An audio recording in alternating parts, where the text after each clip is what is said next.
Hello, my friends. Thank you so much for joining me today and for taking the time to download my presentation and listen to it. It's sincerely appreciated. My name is Dr. Tamara Tallman. I'm an assistant professor in the Early Childhood and Elementary Education Department, and I'm here today to talk to you about culturally responsive educators rethinking teacher education pedagogy. I have been an assistant professor with TCNJ for the last 2 years, for 4 years prior to that as an adjunct, and I currently also adjunct in the Literacy Education Department for New Jersey City University. Culturally responsive education requires cultural literacy and self-examination. And this is hard for so many of us because we really have to look inside ourselves and examine what it means to be culturally literate. Cultural literacy is meant to establish an equitable classroom environment, which is not the same as equal. And I'm sure many of you have seen that cartoon with the three boys standing at the fence looking at the baseball game. And the one little boy is too short to see over the fence, and the other little boy can only just see over the top of it, and the third is tall enough to watch the entire game. Bringing our students into our classrooms and exposing them to the curriculum and teaching them in the best way that we know how is not being equitable. It's simply giving them equality in terms of their resources and the ability to have access to what it is they need. But it is not equitable because it is not culturally responsive education. We are not meeting each student where he or she is in our classroom. Equitable education would be giving the short little boy a box to stand on to see over the fence, would be giving some kind of platform to the little boy who just can barely see, so that all three are given what they need to see the game from the same vantage point. It involves onboarding, a lot of legwork in September to really get to know each and every student and to collaborate with other teachers, administrators, and the community, parents especially, so critically important. It requires training, trust, hard work, but you also grow both professionally and personally when you take the time to meet each student where they are. I really am a big proponent that students don't fail school. Schools fail students. And one of the ways in which we do that is not creating a culturally literate classroom. So to change the future, we must really look at the present. It really does require that self-examination that I discussed in terms of asking yourself, why are you a teacher? What are your biases?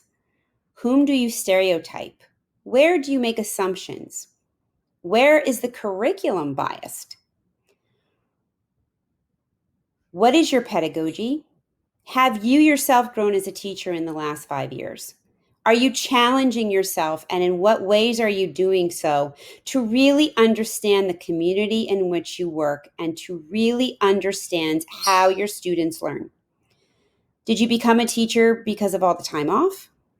Did you become a teacher because you love children? Or did you become a teacher because the passion to educate a child led you to do nothing else?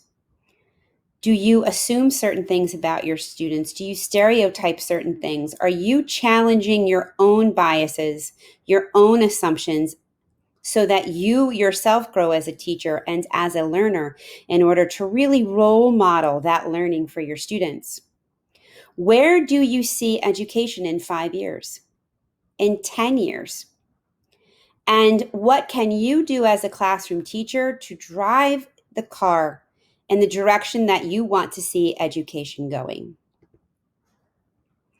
So I have a short clip from Chimamanda Ngozi Adichie on the danger of a single story, on what is a single story. And I'm going to play a small part for you, but I strongly encourage you to watch the entire thing if you have not already, because it really succinctly encapsulates what the dangers of a single story are. Can also be used to empower and to. So let me just back this up a little bit. The failure of the African state, and not with the colonial creative novel called American Psycho. And, and that it was such a shame that young Americans were serial murderers. Now, now,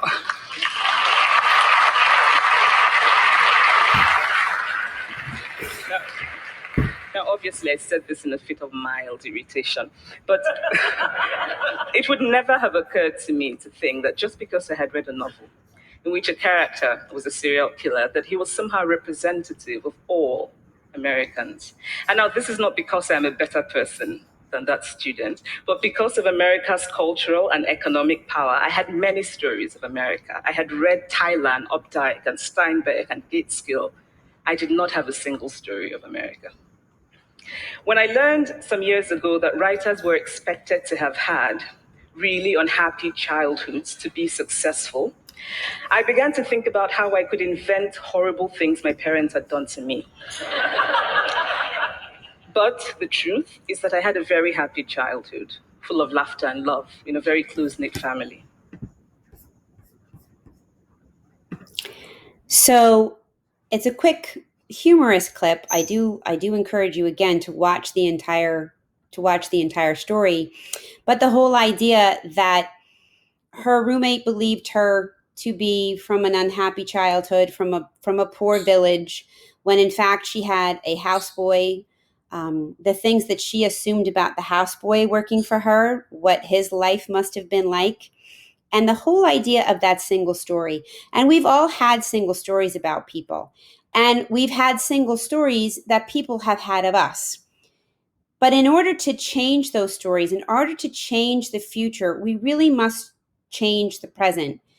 And Adichie makes it clear in a laughing way that reading American Psycho doesn't mean that all American teenagers are serial murderers.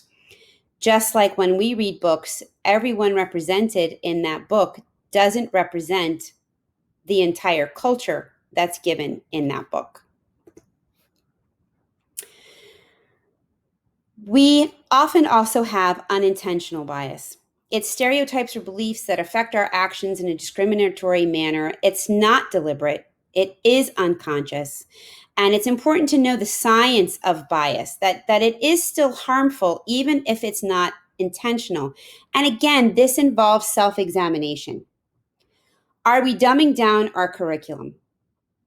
Are we watering our lessons? Are we capitulating into the idea of the racism of low expectations?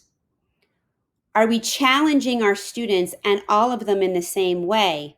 And if they can't meet those challenges, are we meeting them where they are so that they can meet those challenges? How do we change the method and practice of teaching? Well, it's a windows and mirrors story, and I'm sure that many of you have heard this, but a mirror is a story that reflects your own culture and helps you build your identity, whereas a window is a resource that offers you a view into someone else's experience.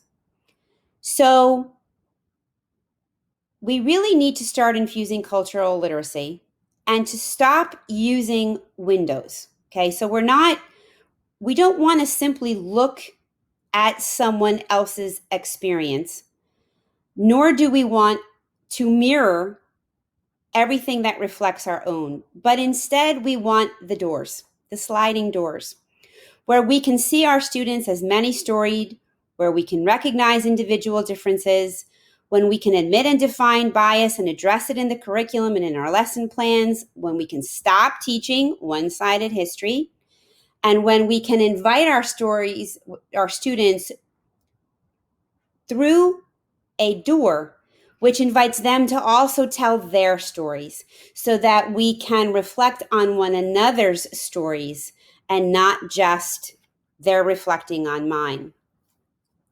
And I think it's really important to stop talking about our opinions. As professors, we have so much power, and we are so privileged to have students that, think that gold drips from our tongues every time we speak. And we need to make very clear that we do not want to teach our students what to think. We do not want them to simply spit back our opinions. We want to teach them how to think and what to think about. So, what is cultural literacy? Well, Hirsch coined the term, so we have to give him the nod. And I know that many people feel that he is not quite as culturally literate as people would like him to be. However, he did coin the phrase. And so you have cultural literacy when you know what an average member of that culture would be expected to know, which is usually assumed and often unstated. Middle class children acquire mainstream literate culture with daily encounters with other literate persons. But what is culturally responsive teaching? Well, to be literate, citizens must be able to grasp the meaning of any piece of writing addressed to a general reader. So we take that and we say to ourselves, can our children read what children in other communities are exposed to? Are they skilled in the subject of, for instance, voting? Do they know both parties? Do they understand what both parties stand for? Are they able to go in and not using what they've heard, not using what they've been taught, but using their own knowledge and their own means of educating themselves, select a candidate that they feel best represents what it is they want for their country? So we need to have informed empathy. We have to deconstruct the official knowledge. We have to expose weaknesses, the myths, the distortions.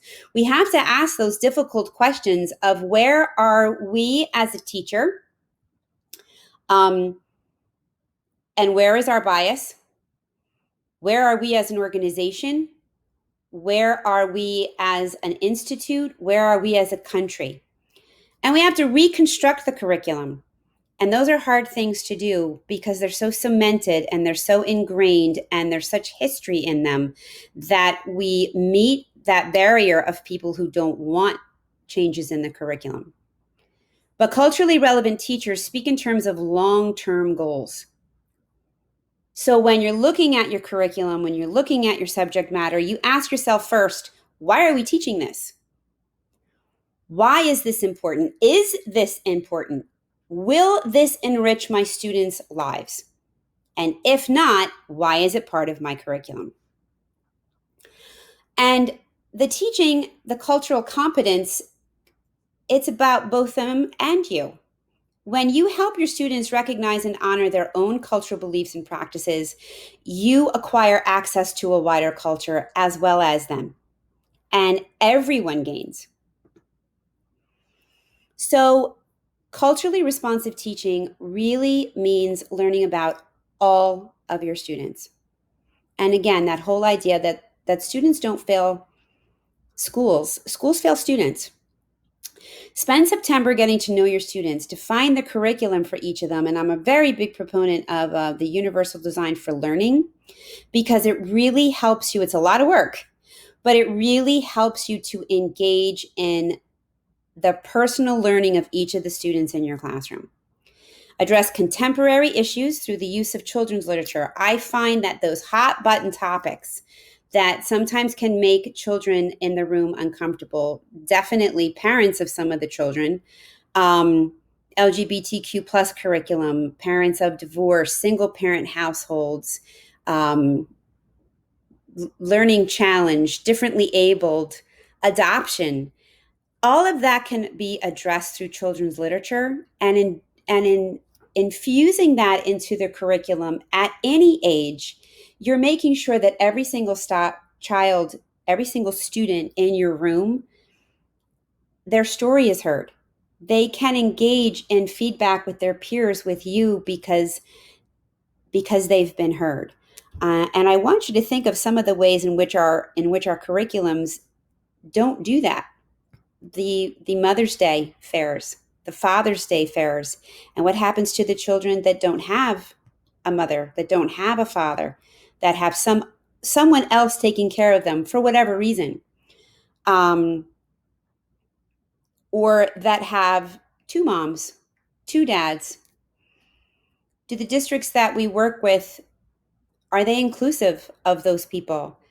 Um, do they make every child in the class feel that his or her story, his or her culture is important, is relevant, is meaningful to the class?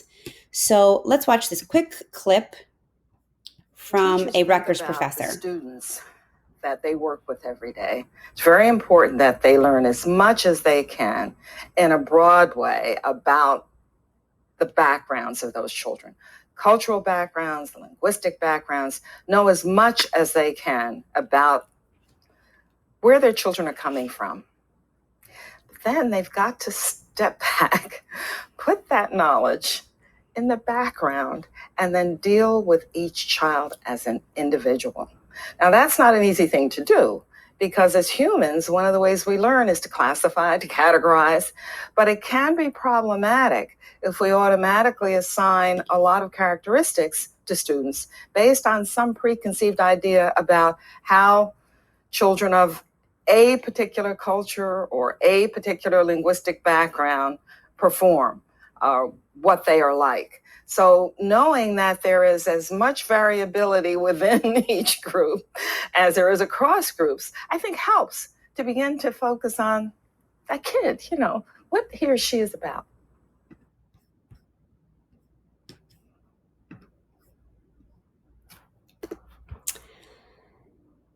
One of the most important ways to build a culturally literate classroom is to build trust.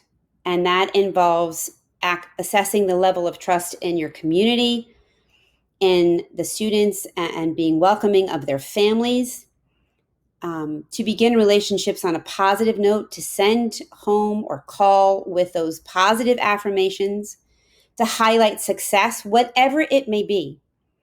Communication is key, respect is key, to not feel that that mother doesn't care, she never calls back. When we are not privileged to the story of our students' lives, then we fail as teachers in communicating with the student. There must be respect. Even if it's not the way in which we go about doing things, there needs to be respect that there are different ways of doing things, and our way is not the right way. We need to treat parents as individuals. We need to be open. We need to take concerns seriously, both from the community and from our students. We need to promote professionalism, and you need to remember, most importantly, that this takes a lot of time. This is not something that happens overnight. This takes a lot of onboarding in the first couple of months of the school year. For college professors, it really takes time outside of class and getting to know your students, because we only have them for a semester and not an entire year. And we need to expand our own self-knowledge. Again, we need to admit our bias. We need to accept that we have it, which so many of us are unwilling to do. We want to take terms like white privilege and go into our feelings on how we weren't privileged at all. Our lives were very difficult. We had to really work hard to get where we are. And we're missing the bigger privilege, the bigger picture, that that's not what white privilege means. That given the same situation, a person of color and a white person, the person of color has the advantage. Studies have shown that when persons of color change their name on applications, they are more likely to get a phone call. That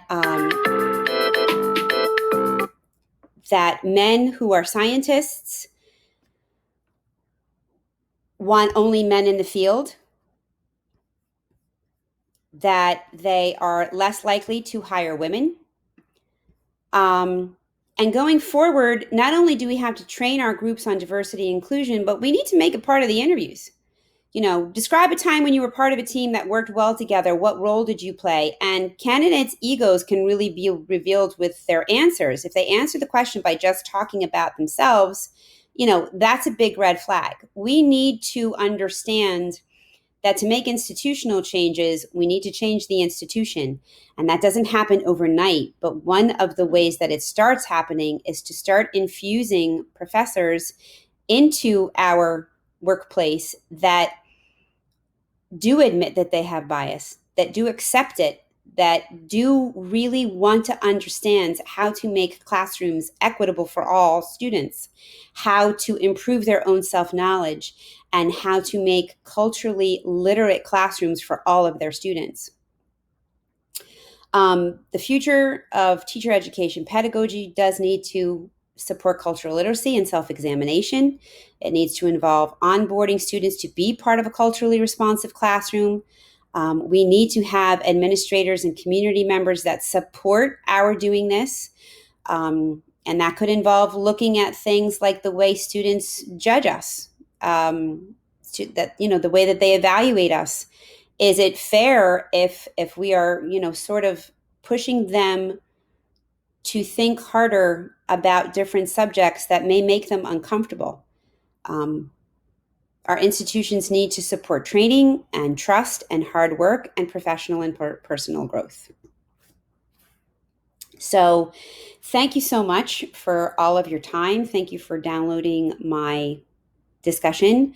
I do work for the Elementary and Early Childhood Education Department. I can be reached over there and as well as via email. And I hope that this presentation gave you some things to think about and that you have a wonderful rest of your day.